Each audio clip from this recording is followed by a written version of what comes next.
How do civil rights issues in your community affect your life?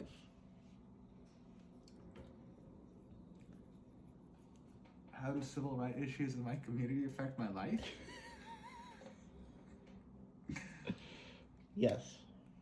Um, I- well, I'm trying to think about it. I guess my Russian community, it doesn't really affect me since my Russian community is in the United States, and you know, our civil rights here are B plus. We still have work to do with them. I don't know. It's a really weird question to ask. Yeah. Um, These are weird questions.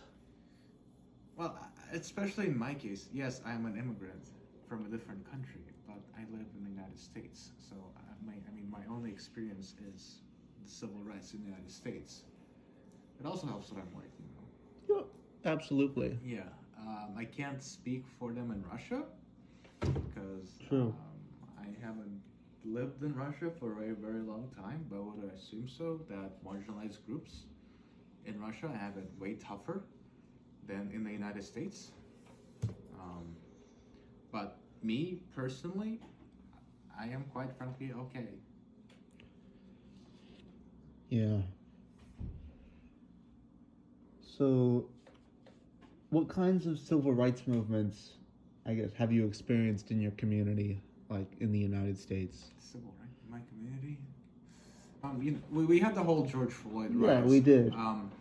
Protesting police brutality and institutional racism.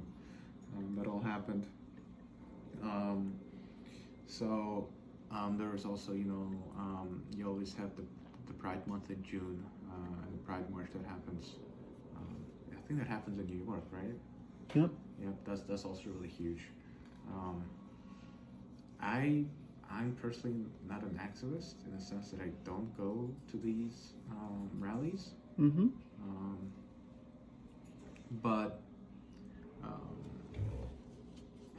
I don't know. I guess, yeah, they don't. I mean, I see them on TV, right? I see them happening on TV, and all that. Reactions around the internet, videos around the internet that always show up for these. Um, uh, I'm glad that activism is still happening in the United States. Because we definitely do have problems that still needs to be taken care of. Always. Yeah, always. But I mean, again, they don't happen in my communities. I like Russian community, specifically in Philadelphia. There's a big Eastern European community of Russians and a whole lot of Russians. I mean, as far as I know, we don't really have like civil rights rallies that's happening there. I mean, you might have anti-protesters that might Ouch. show up. Yeah. But yeah. But let's see then.